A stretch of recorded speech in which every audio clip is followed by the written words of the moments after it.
everyone. This is a bit unexpected. We've got some right on right action on both sides of the Atlantic. This is quite spectacular.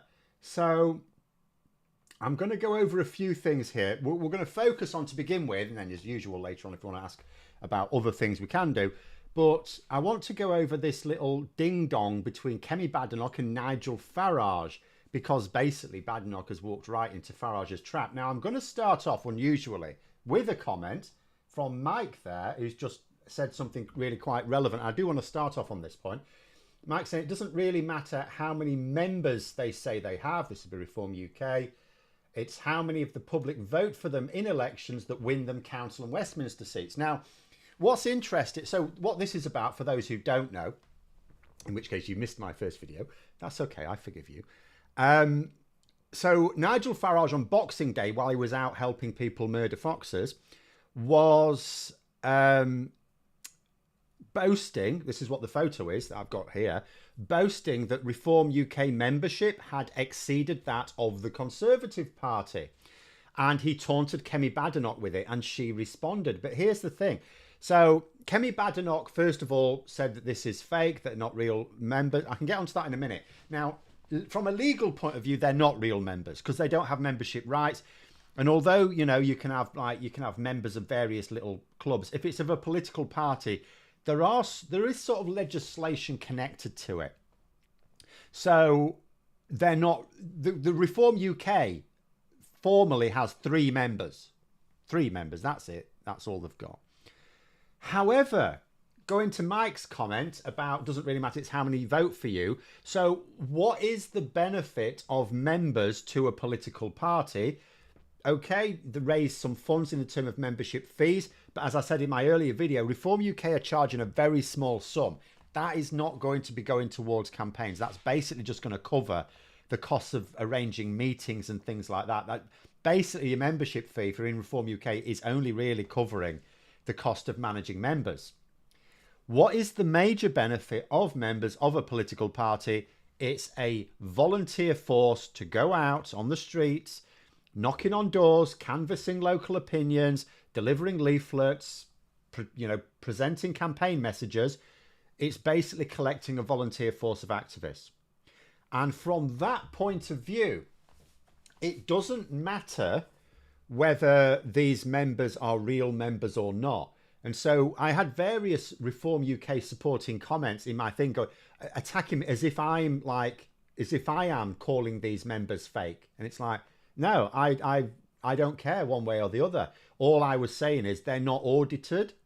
Like Nigel Farage has said, he's shown 4 newspaper outlets, like the feed, to show that it's not a ticker, but it doesn't prove that they're real people or that they're real people in Britain or the UK. But I'm perfectly happy to believe they are.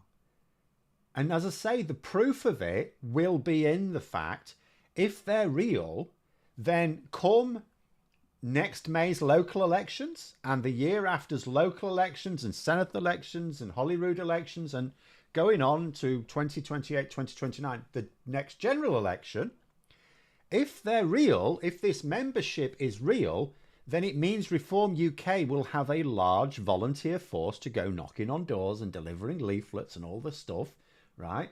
That's the proof of it. That is the proof of it. However,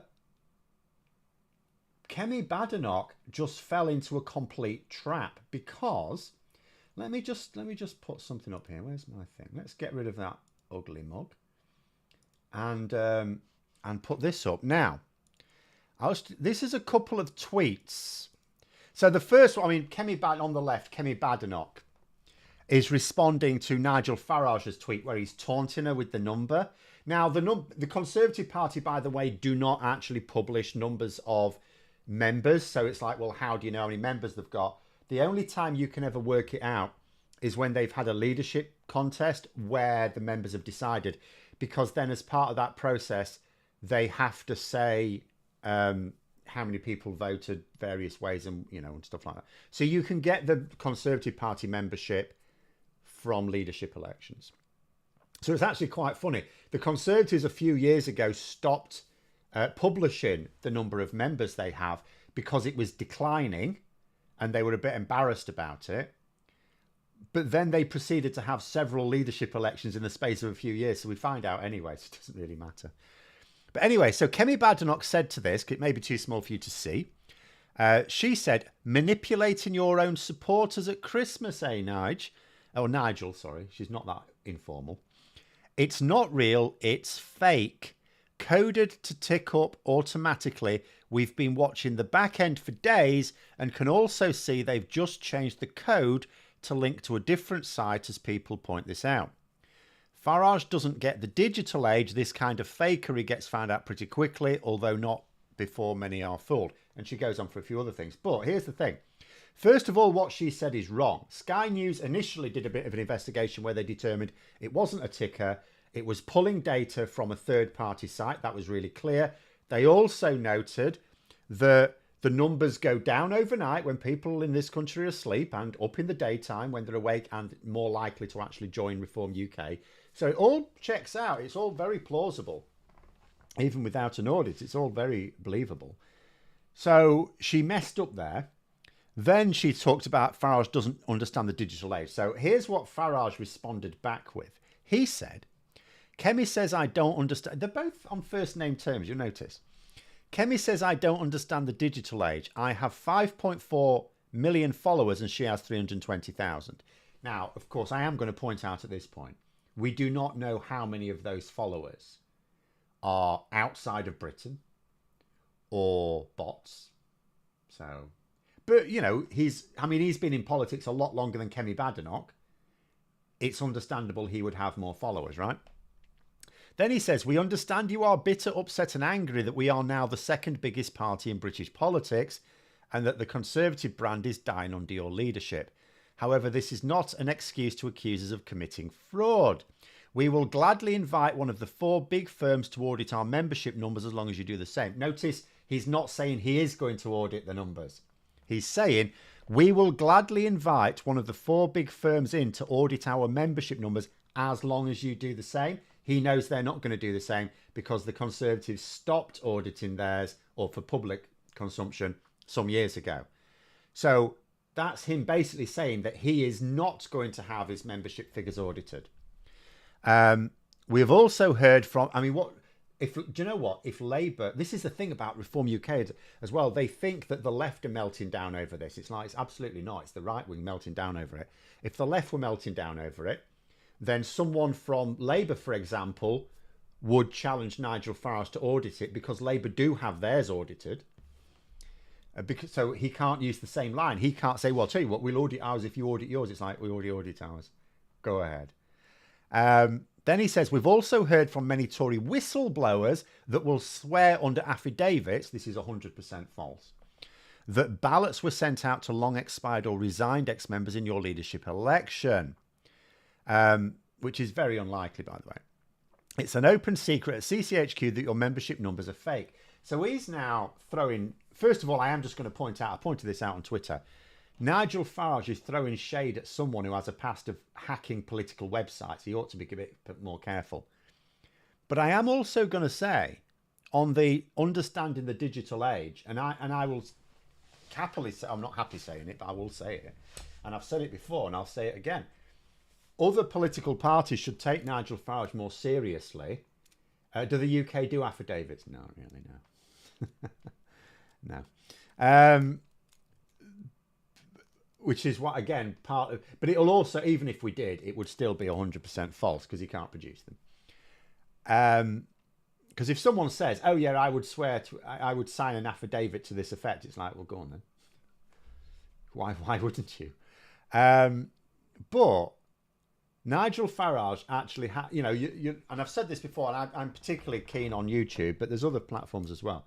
Nigel Farage blows all of the political leaders out of the water in this country when it comes to followings on social media. And yes, he's going to have way more bots following him than other political leaders. And he's going to have a lot more people outside the country. Apart from anything else, there's going to be a load of MAGA people follow him who are curious about who this foreigner is that Donald Trump occasionally talks about. But at the same time, his figures are so far and ahead of anything else anyone in Labour or the Conservatives or anyone else has, that I am going to say that Nigel Farage does definitely have a lot more like genuinely useful followers, British voters following him than anyone else. And his YouTube channel just knocks everything else out the part. You know, Keir Starmer has a YouTube channel. It's rubbish. Kemi-Badenoch, I'm not sure if she does or not. But you know, Nigel Farage is the only political leader in Westminster that has a YouTube channel that actually gets anything that you would call, you know, decent views. No one else comes close. And they ought to take that seriously. Film going through some comments here. So I would also add, it's not just about how many members you have, but how many of your members you get to go out to door knock and campaign on behalf of the party. That is also true. It is true. In theory, if Farage doesn't enthuse them to do that, then the members are also useless. But I see no reason to suppose that Reform UK members would not be willing to go out. Remember, they think they're at the crest of this wave of a new golden age in Britain, right? They think that Nigel Farage is going to do great things for them.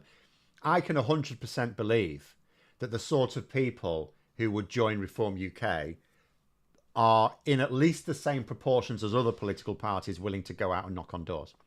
So I am going to say that if the membership figures are real, and I've no reason to believe they're not, then it would be an indicator that they are going to be able to get people to go out knocking on doors. Now, that's not the same thing as organising them. So anyone who has gone out, if you're a member of a political party or have been in the past, like a traditional one, and you've gone out canvassing or delivering leaflets or anything like that, you will know that it's actually very well organised. The Reform UK ones may not be. One of the reasons why Nigel Farage is particularly keen to get Conservative councillors to defect is not only because it makes it a bit easier then to win their seats, because local name and everything, but he will be getting people who have the experience to organise local activists, because you know, anyone can just go, oh, let's go and knock on some doors today. It's not very coordinated.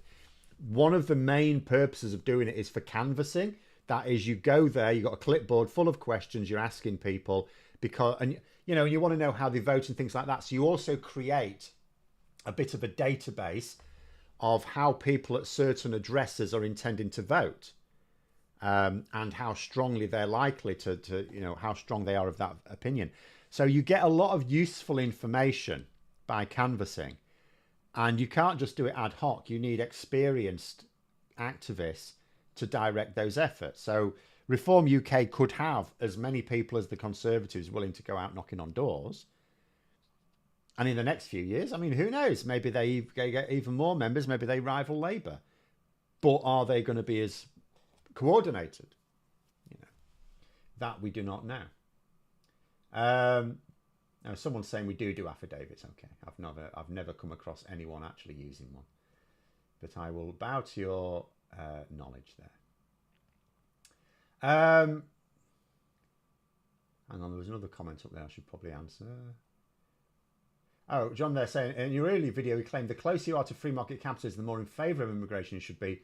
Conversely, is the opposite true of socialists? So it's not. No, this is why I said in that video that immigration is not a left-right issue. Or it shouldn't be. It is, but it shouldn't be. Now, so just really quickly, there's a really quick segue here. Not that it's much of a segue. We're going to come back to this subject.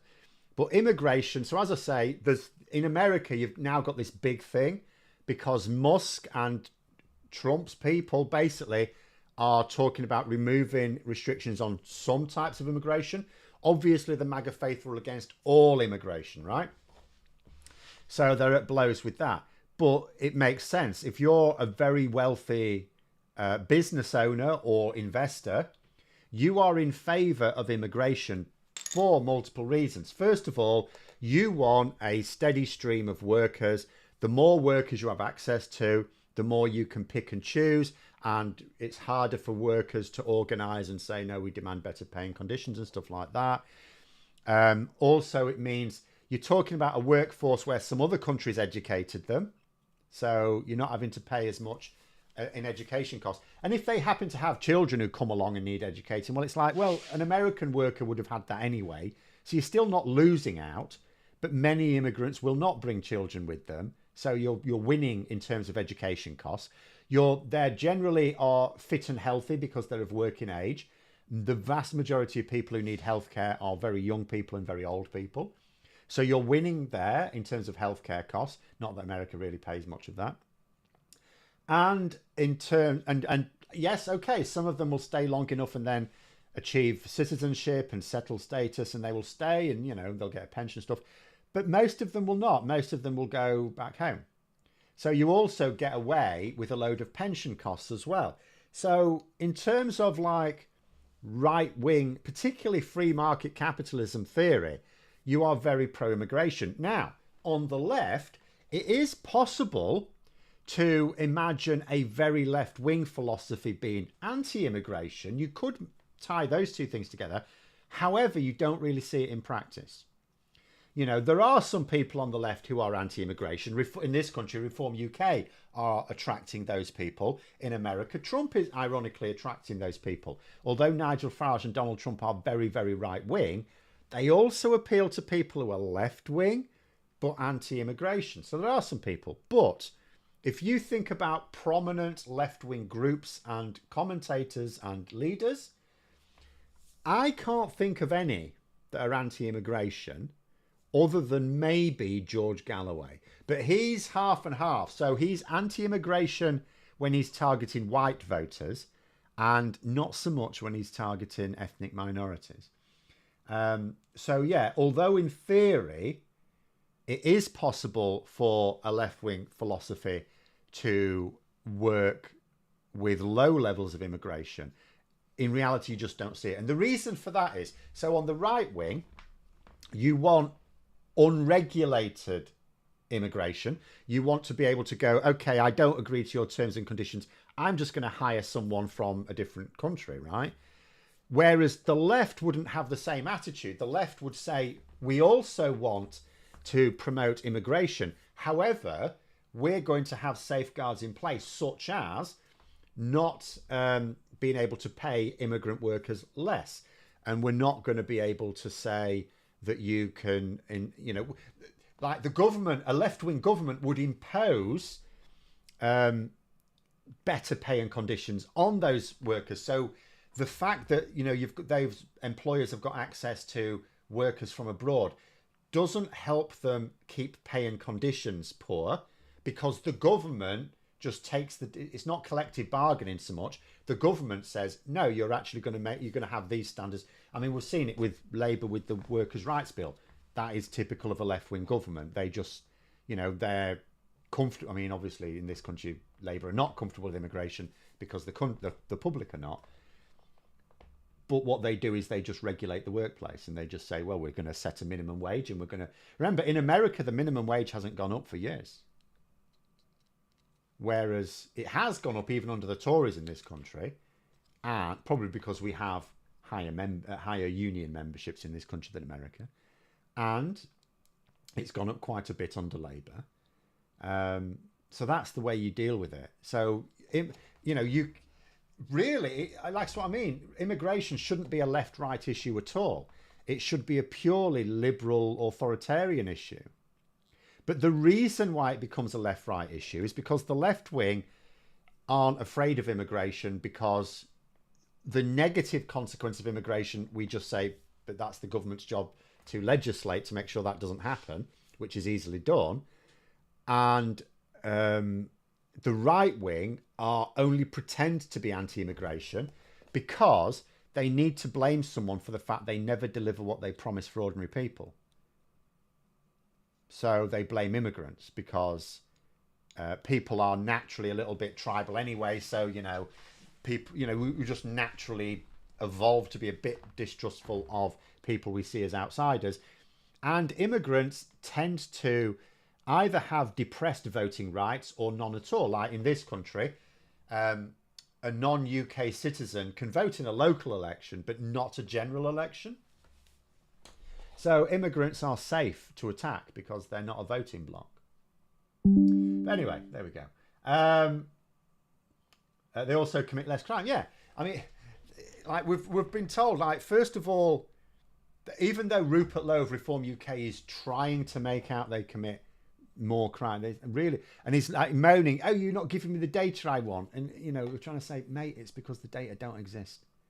It don't exist. Oh no, but they won't do this analysis I want. It's because it don't exist, mate. And also, and the Bank of England have been really clear. The only growth we've had in this country has come as a result of immigration. And the reason why our GDP per capita keeps going down is because, we have this situation. I'll tell you what, going back to America, I saw this brilliant tweet today about this issue with Musk. And it sort of goes like this. Because there's rich MAGA and there's ordinary MAGA, right? And they pretend to be on the same side, but they're totally not, as we are now seeing. So rich MAGA goes, "Oh, colleges are woke, we don't need them." To which the ordinary MAGA goes, "Yeah, right on, we hate colleges anyway." Then the rich MAGA says, "Right, you're all as dumb as hell, so we're going to have to import skilled workers from abroad." To which the ordinary MAGA goes, "Hang on, what?" Because that's exactly what's happening. This whole issue with Musk is about very skilled workers with high levels of skill that are needed for his high-tech businesses, as well as others that Trump has surrounded himself with. And it's basically like, well, we need these highly skilled people, and because we don't invest in education, we don't have enough of them in this country. And it's really that simple. But it could also be argued, even if you had a country that invested, and there are countries that invest a lot in education, they're still going to need some immigration. Because at the very top end of anything, some people who develop a lot of skills, it's more than just a qualification. Anyway. I don't think the Tories are up for the fight against reform. Oh, they're absolutely not. In fact, I don't usually do this, but Christian Smith, is a cartoonist, political cartoonist. He's done a good one. Very topical with the solar satellite at the moment. But this is very true. This is exactly what the Tories are doing. They're showing Farage as the sun here. The sun shining out of Donald Trump's house. But this is what the Tories are like. Their attitude to, they're getting badly hit by Nigel Farage's Reform UK party, and their response is to get even closer. And that's exactly what they're doing. And it's absolute insanity. They're not distinguishing. They're working on a strategy that, because Reform UK cannot win a general election, that in terms of a right-wing government, only the Conservatives could possibly win enough seats to form a right-wing government. So they are trying to push the line that they are the pragmatic choice. But they're missing a couple of things. First of all, we know from polling, and they should know as well, that a lot, not all, but a lot of Reform UK voters voted for Reform UK, not believing that even at the local level that they'd end up with a Reform MP. So it's not just that they didn't believe Reform UK could form a government. They didn't even believe that their local candidate would win, which in the vast majority of cases, they were dead right. So they don't care about that. They've already made it clear they are prepared to vote with their heart, if you like, as Josh of Stop the Tories says, Movement Forward. They want their vote with their heart, not their heads. So you're not going to appeal to pragmatism. They're not voting pragmatically. And then the other problem is, at the moment, Reform UK are claiming that they can win the next general election. Now, can they, Eckers like? But you will never convince people who want to believe it until we get very, very close to the election and the polls are still showing that it's not happening. And even then, they might not. I remember back 2019, before the general election then, there were a lot of members of Labour, Corbyn supporters, of course, who thought they were going to win. Like, honestly, it was, my heart broke to see some people who were good people in Labour that were genuinely shocked that Labour did not win the election. And it was like all the data said it weren't happening and there was no chance of it. But you couldn't persuade them of it because they were just convinced. They were just convinced. They were convinced, and this is the problem a lot of people have. They're not aware of how diverse their views are. They think, because they think on politics that their views are fact, not opinion, they think that everyone else must see the same as them and therefore believe the same as them. And they think if ever there's any dissenting views out there, that the people holding those views are either lying or fools. And so people do not believe that the majority are liars and fools. Therefore, they think that. So the same will be true of Reform UK. At the moment, people who are attracted to Reform UK, do you know what? They will believe that Reform UK can win the next election. And by the time it gets that close to the election, the polling's showing, yeah, this isn't going to happen. I mean, first of all, some of them won't believe the polls.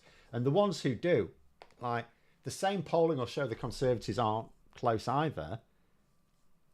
They're basically buggered. Pronator there saying, I was one of those people who thought Corbyn would win. His 2019 loss was what opened my eyes to the world of politics.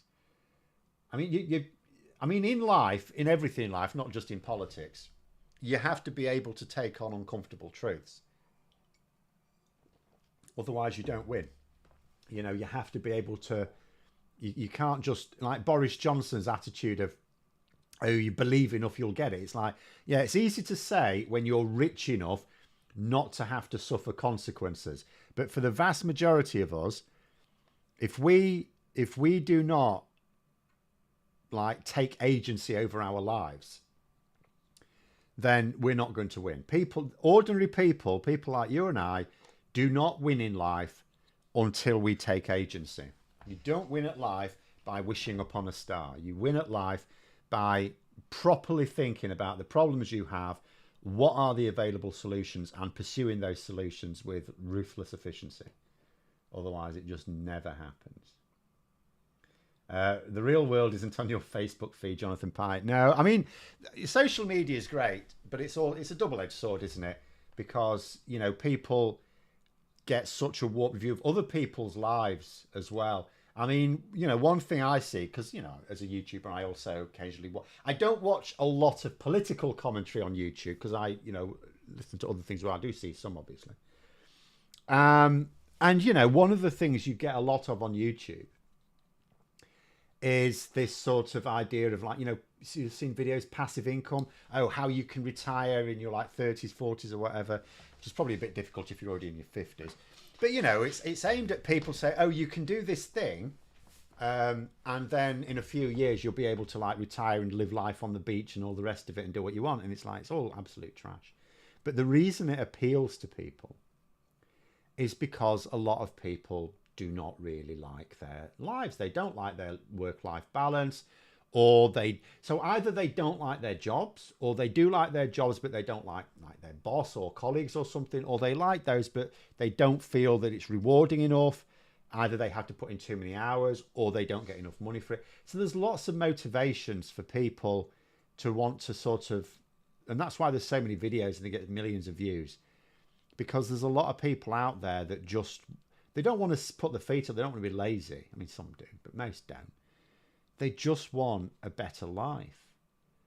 And you can kid yourself into thinking there are easy solutions to do it, and there really aren't, unless you are born into wealth and privilege. Life is easy for them. Life is easy. People like Nigel Farage and Boris Johnson, they may think they work really hard because they get up, they go about. I mean, Nigel Farage has to go around and pretend to be an ordinary common bloke. He has to go to the pub and drink beer with the great unwashed masses. For goodness sake, he absolutely thinks he works hard. But he also will always be rich. Doesn't matter what he does. He will always, if he'd never got into politics, he would still be a multimillionaire. If Boris Johnson had never got into politics, he would still be a multimillionaire. These people, you know, do not have to take life seriously. You know, if they succeed, great, they make a load of money. If they fail, they don't make as much money, but they still don't have to worry about the bills. I have failed multiple times in my life and have suffered. because that will always be the case. But anyway, John, they're saying if you're a political activist of any political party, you are by definition an outlier. Well, there's a good chance you are, yes, because you are at the very least partisan. Now, there is a difference between partisan and tribal, I would say. You know, I am partisan, and I recognise also that I'm nowhere close to the majority of voters at all. But I do hate tribalism. I always like to think, if you think about football, because football's a really good analogy for politics, isn't it? And let's say you've got a game between Liverpool and Man United football, and you're a Liverpool supporter, and you want Liverpool to win. Well, that's being partisan. But let's say you see, you know, you're quite close to the Man United goalmouth, and Liverpool players bearing down on it, and then they go over and they're screaming for a penalty. And let's say you didn't really see any contact, but you go, oh, there should absolutely be a penalty there. Oh, it's disgraceful. Why isn't there a penalty? Well, that's being tribal. Whereas if you're just partisan, you'll go, yeah, I didn't touch him. Get up, mate. Which is the second one I would prefer. Also, we don't usually have enough resources to do meaningful action, need to act together. Well, I had a bit of a rant about this just before Christmas, before I went into goodwill to all men mode. And yeah. See, this is why on social media, so a lot of progressives have moved from Twitter to, after the American election, a lot of people just thought that's it for Twitter, it's dead, gone. And they went to Blue Sky.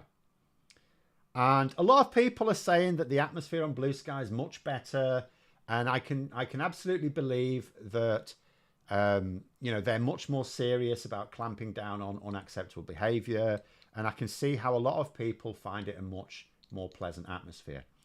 But I actually find, even though I'm still on Blue Sky, sort of, I don't use it as much, I find Blue Sky a more depressing atmosphere, and it's again caused by the very different reasons I use Twitter / Blue Sky than others, because I just use it to like listen, I just observe, obviously I comment, but mostly I use it just to listen to others. And you get this huge concentration, because a lot of the right wing are on Blue Sky. So the Reform UK lot, you don't see them on Blue Sky because they're not there. The GB News crew, they're not there.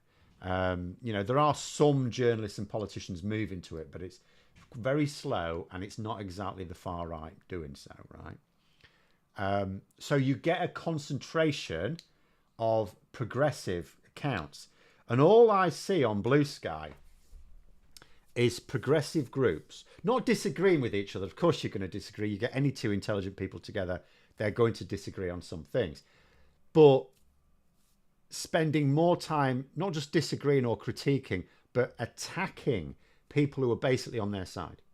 So they spend more time making enemies who are very close to being on their own side than they do their actual enemies. You see people who spend more time attacking Labour or the Lib Dems or the Greens or just other commentators who are not necessarily party affiliated than they do the Tories or Reform UK who want to destroy everything they believe in. And it's it's very depressing, and it's happened all through my life. I mean, Brexit was a big one. The reason Brexit should never have happened in a million years. The reason it happened, we were just the Remain side just weren't clever or united at any point. At any point. Whereas the Brexiteers, they used to be disunited, but then they got together and they just said, look, because they used to quibble about what a post-Brexit future, I mean, they didn't call it Brexit at the time, but what a post-EU UK future should look like. They all disagreed, sometimes quite violently, about what it should look like. And then they all agreed, look, we all agree we should leave the EU. Should we just leave the EU, work on that, and then we'll worry about what comes next later? And they all went, yeah, that's a good idea. So, the only reason Brexit happened is because Brexiteers were united and Remainers were not. Do you see I've sent you a version of the UK flag you've described on the Xmas stream? No. Where would you have sent it? Have you emailed it to me? Hold on, let me have a look. Voiced mine email. There it is. No, where have you sent it? Oh, on Blue Sky. Okay. Hang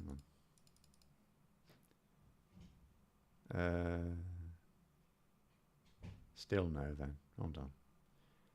When? Can't see it. No.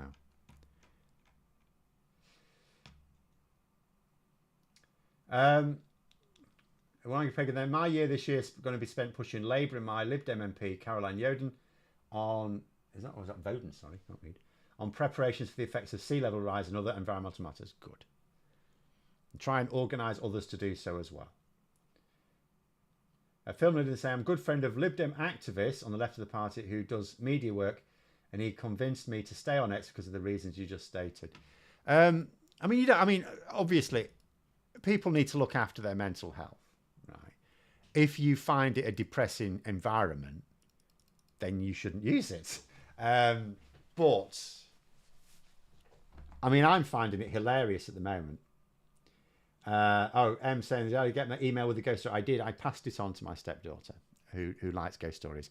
Whereas the only ghost story I really bother with is like, what's it called? What is it called? Christmas Carol, that's it. But Twitter at the moment, honestly, it's hilarious because I'm just watching the MAGA tear themselves apart. Even since I did that video, and do you know what? I had this thing, I'm going to have to apologise because just before the US election, I actually was silly enough to say on this channel that although I was doing some videos on the US presidential election, I said I was deliberately not, because it was really crazy, I could have done loads, right? And I said I was deliberately not doing, because if you do a lot of videos on a particular thing, then you're sort of changing your audience a little bit. You may lose some people who are not interested in it if you overdo it, and you will attract in more people who are only really there for that content. So you always have to be very mindful of your intended audience. So I deliberately throttled my US politics content, which is not my main thing anyway, just because I thought, I don't want to do that. But now that Trump has won, and fairly convincingly, and he's now going to have a material impact on British politics. So I'm now going to be doing quite a few.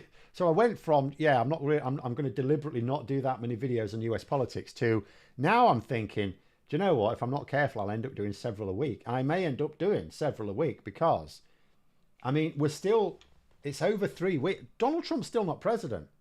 There's over 3 weeks to go before he's president, and MAGA are already melting down.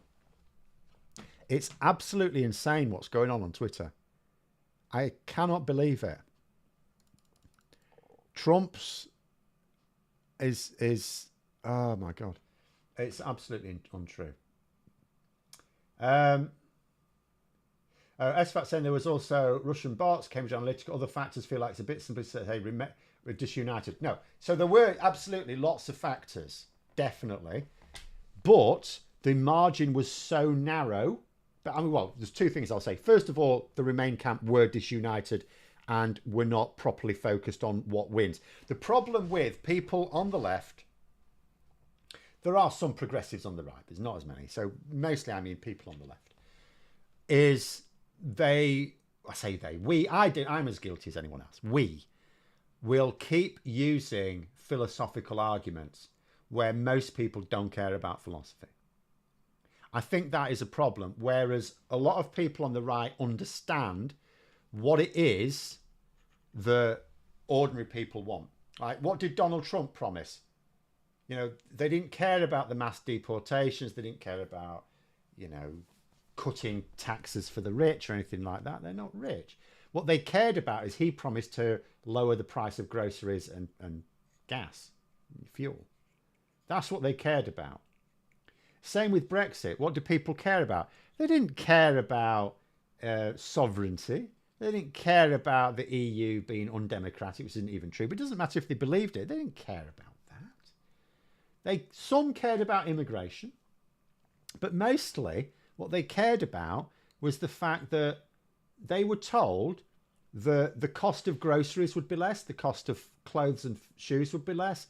They'd have better access to housing in the NHS. That's what they were told. They were even told, just like Trump did, why not recycle lies if they keep working? They were also told that their fuel would be cheaper, that energy would be cheaper. We were told this, didn't do it. So you know, but on the left, we keep making philosophical arguments. People don't care about it. Not interested. So we had bad arguments. They weren't bad arguments, as in they were true. They were absolutely true, but they weren't arguments that really struck a chord. We were disunited, and we were stupid enough to let David Cameron lead the bloody campaign. It was mental. There were some people who voted leave just to piss off David Austerity Cameron. Anyway. Richard Murphy upset a lot of people with his tweet yesterday. Did he? Let me have a look at this then. What did he tweet out? Let's have a little look. I haven't seen this. There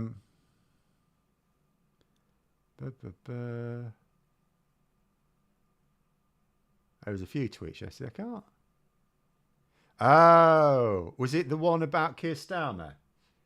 Was he... So, Keir Starmer spent Christmas at Chequers living it up in a country house. Tough decisions, eh? Right, yeah. So, well, that was... Oh, yeah. Yeah, it's probably a bit unwise to attack someone. I mean, this is what I mean as well about attacking people who are largely on your side just because they don't see eye to eye on everything. Attacking people who are largely on your side. I mean, the last thing... You know, a Labour government may not be doing everything you think's the best thing. Like, it does maybe 20% of things that I think are the best thing. If that. But... The alternative is a right-wing government. It's not a different left-wing government. It's a right-wing government. But also, yeah, having a pop at someone on the same day that their brother died, yeah, that's a bit... But again, it does... It shows them. Yeah, it does sort of show that... just how some people are. Like, some people on the left... See, for me, it's really weird because left-wing views are all about... Or they're motivated surely by empathy for people at large, right? Particularly people who need help from the government, you know, where the law of the jungle does not do them any favours. And yet, for some people on the left, it's about... It just because I think they started off with empathy, and then it just became a game for them. It just becomes a game. Where they completely lose all their empathy. And then they're no different to people on the right. Because for them, it's all about winning an argument. It's like being in a debating contest rather than actually trying to affect change. Anyway, never mind. Also, I'm sure the vast majority of viewers are interested in the current shit show across the pond. Well, I don't know. I mean, I wouldn't overstate it. But it does have a material effect on what happens in this country. It certainly has a material effect on what happens in your country, I suppose. But it does in this country because obviously if, it's like they say, if America sneezes, the rest of the Western world at least catches a cold. So, yeah, Trump's policies have a direct impact on our economy. Our economy is already fragile. And, we have a Labour government that is still finding its feet. And it could well be a couple of years before it really starts to fight back. And we don't want 2 years of a very bad narrative being set up. But there's also the fact that if American money starts flooding in for Reform UK, then it's not going to let them win the next election, but it can help them spread disinformation more. Remember, if you look at Labour, like take Labour's immigration policies, which of all their various platform areas, there's some things they're doing, which I think that's really good. They should shout about that a bit more, like the massive boost to funding to tackle homelessness recently, for example. And then there are some things they're doing. I think, well, that's not good, but I understand why they're doing it. And then there's immigration, where some of it is absolutely understandable just because of public perceptions. But also it's like, but you need to fix the problems and you're not doing so.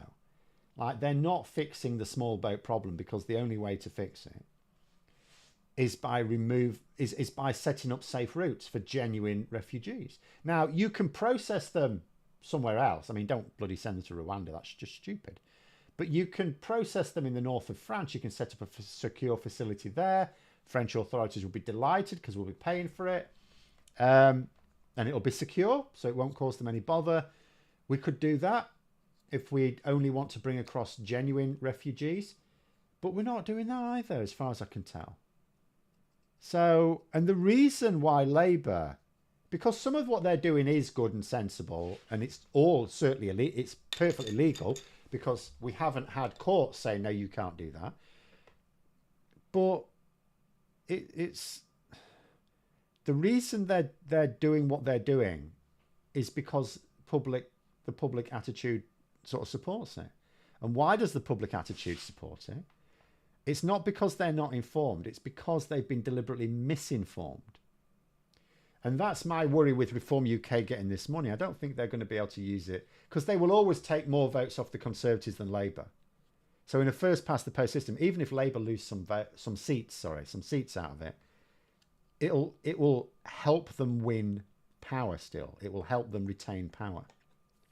Reform UK, and that's my worry about Labour as well. Are they really serious about defeating Reform UK? I think because the problem is they're conflicted.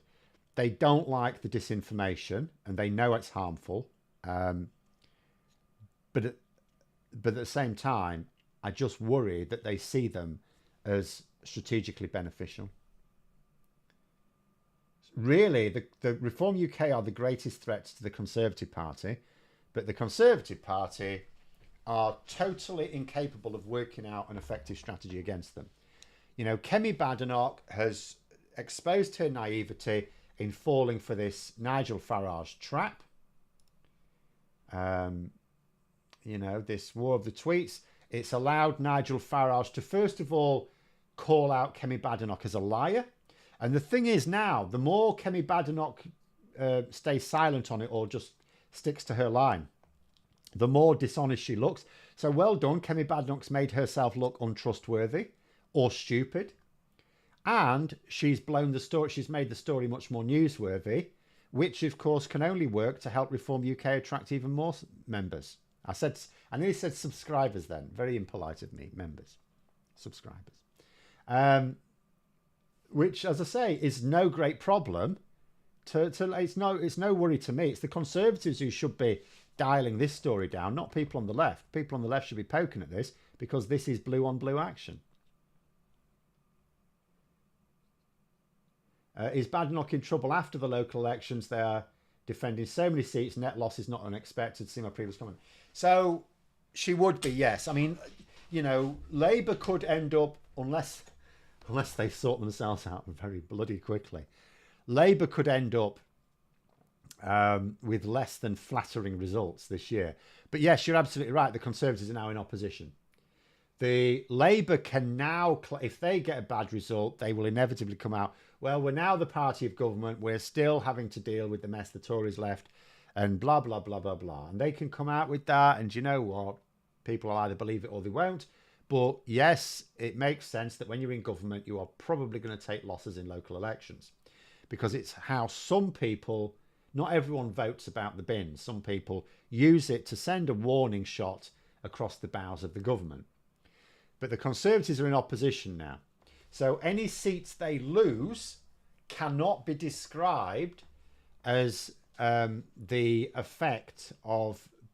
They can't describe it as a punch to the face, as a warning for the election, because it's like they're in opposition.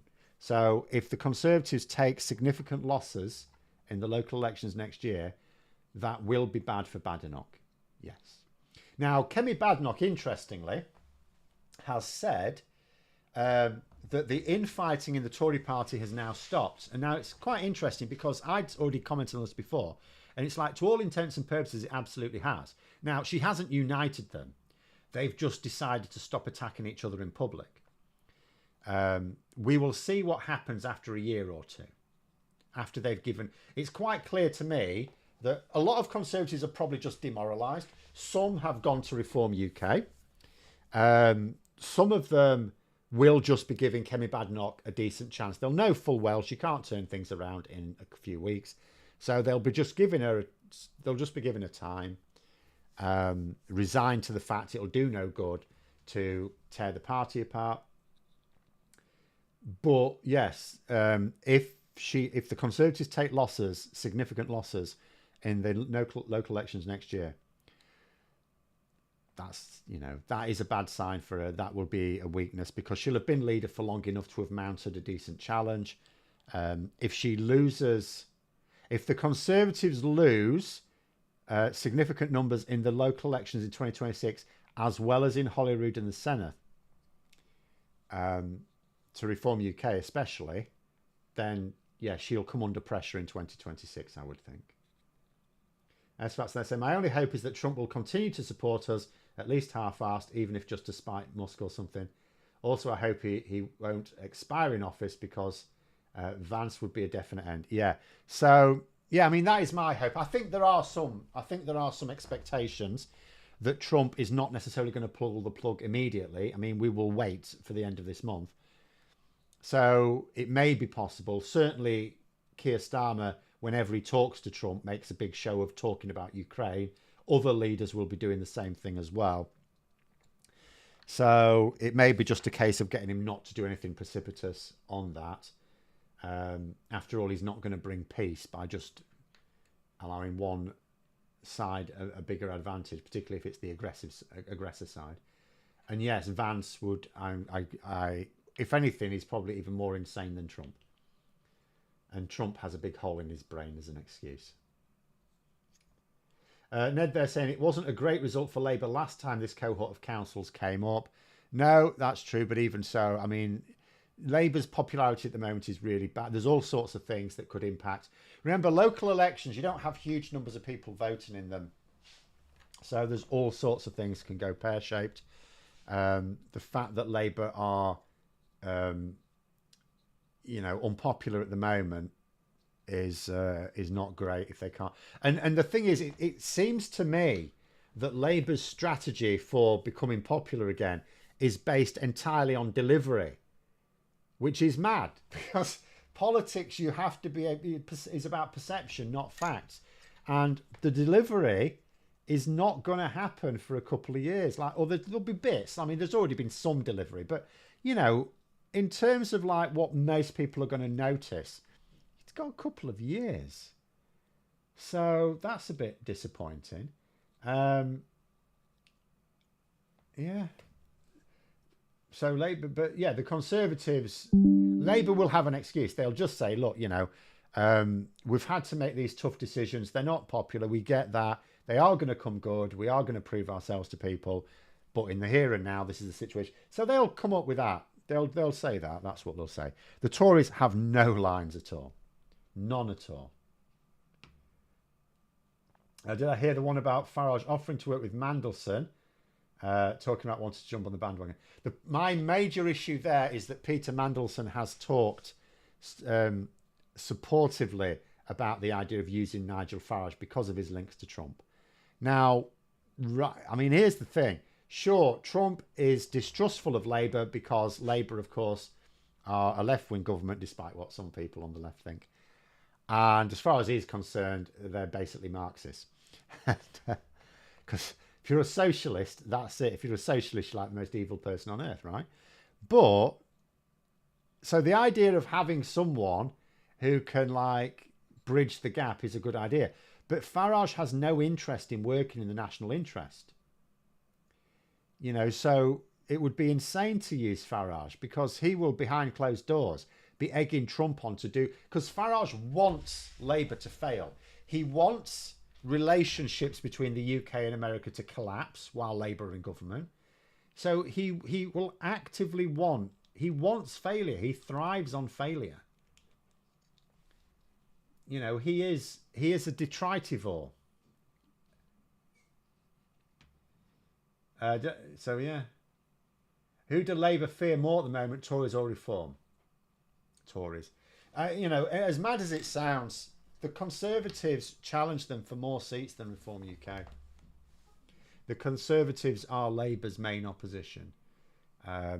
Yes, Reform UK have a more viable strategy than the Tories. So you could argue that Labour should be doing more there. But I think about, and this is why I worry about.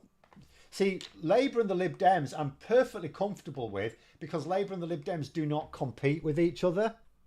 So this is one reason why I'm really happy. If Lib Dems became the official opposition, I'd be very happy for multiple reasons. First, they just do a better job of it. And I want my own government to be held to account. But properly, not with stupid disinformation. Genuinely held to account. So the Lib Dems would do that better. But also,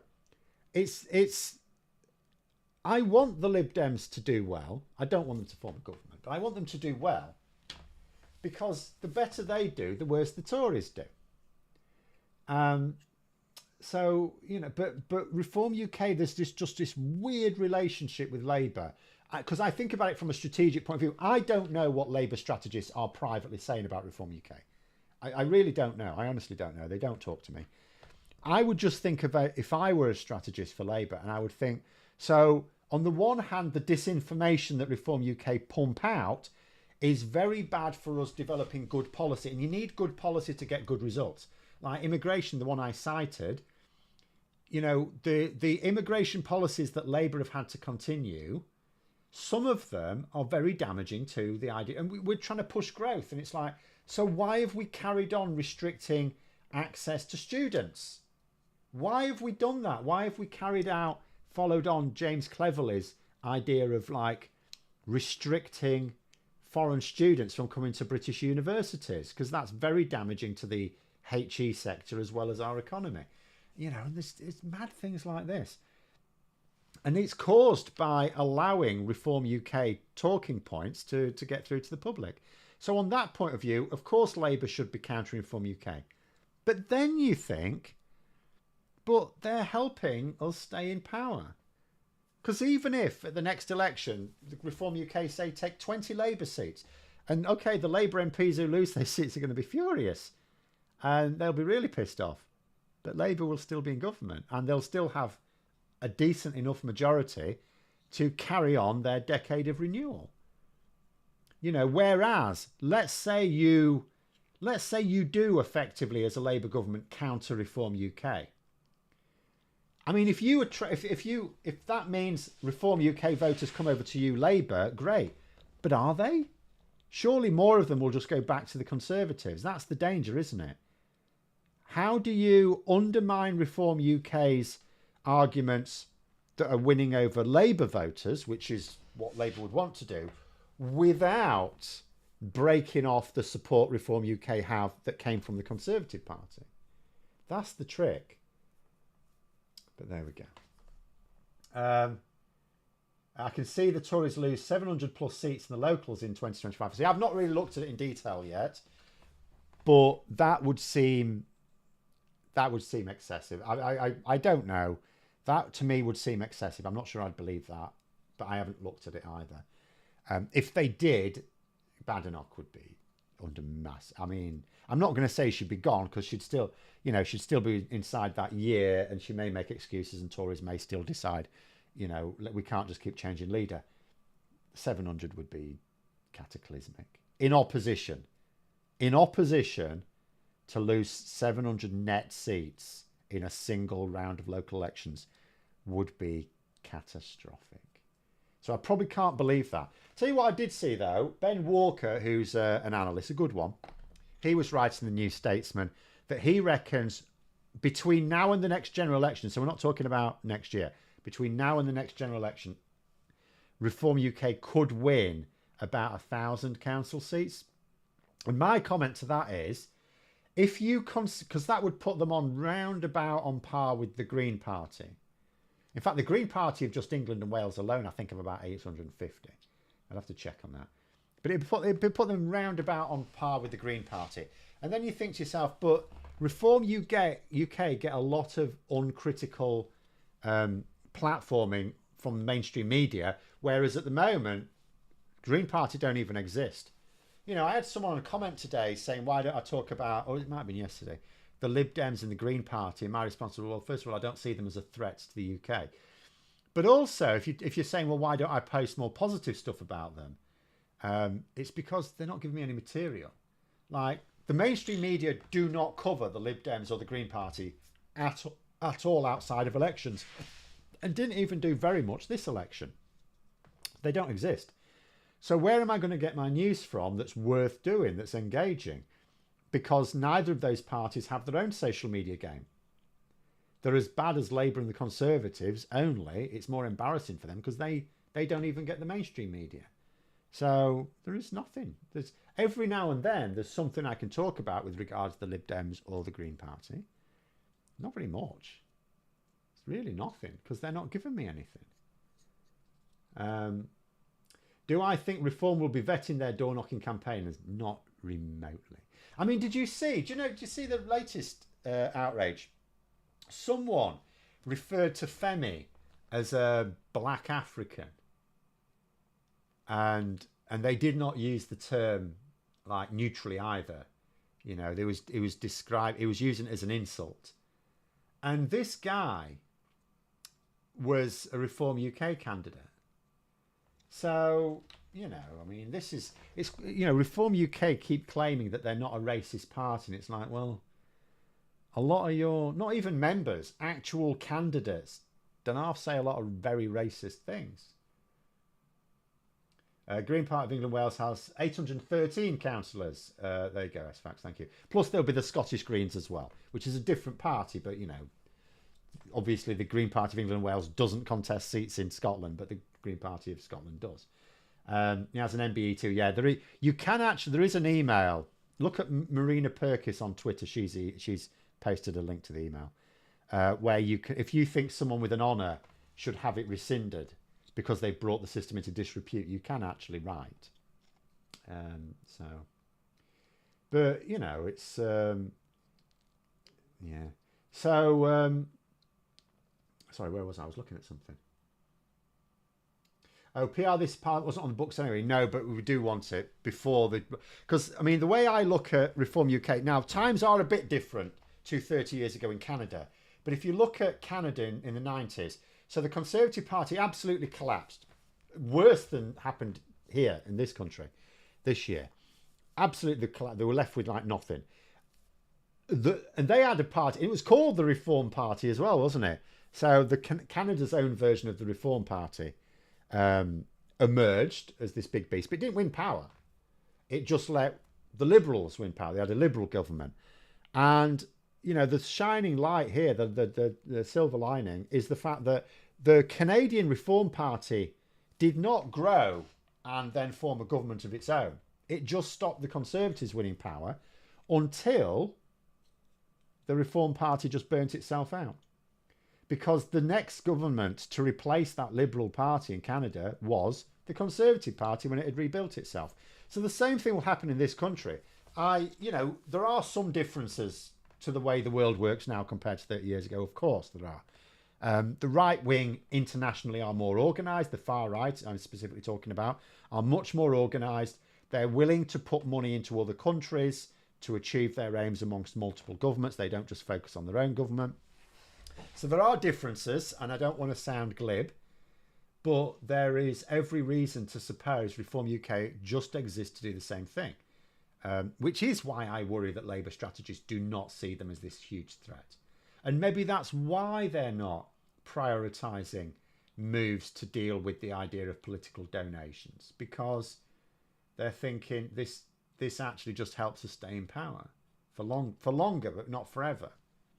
But I'm not going to say Reform UK cannot possibly form a government in the future, because that would be a mad thing to say. But I am going to say there's every chance they don't. There's every chance it just ends up being like in Canada. They just keep the Conservatives unelectable for a bit, and then eventually the Conservatives realise that the way they've been tackling reform doesn't work. They rebuild, and they are the ones who come back to power. We want PR before then. And because we don't know when that is, we don't know whether that's in 10 years' time or 15 years' time or 20 years' time. It's probably not in 20 years' time. So the sooner the better, quite frankly. Didn't Canada's Labour equivalent, the Liberal Party, also see a slow but managed decline under Trudeau? Well, I'm not going to comment on that, but you could argue, yes. I mean, lots of governments tend to be quite disappointing. But nonetheless, the Reform Party in Canada did not grow into this election winning machine. It just acted as a parasite on the Conservatives. And as far as they're saying, I'd rather not take chances on Reform UK if I were. No, nor would I. Nor would I at all. I would absolutely prioritise dealing with them as if they were a major threat right now. But I'm not sure Labour strategists see it that way. But anyway, we will leave it there. Thanks very much for coming on, everyone. Very good discussion. Have a great rest of evening. And until next time, I'll see you later.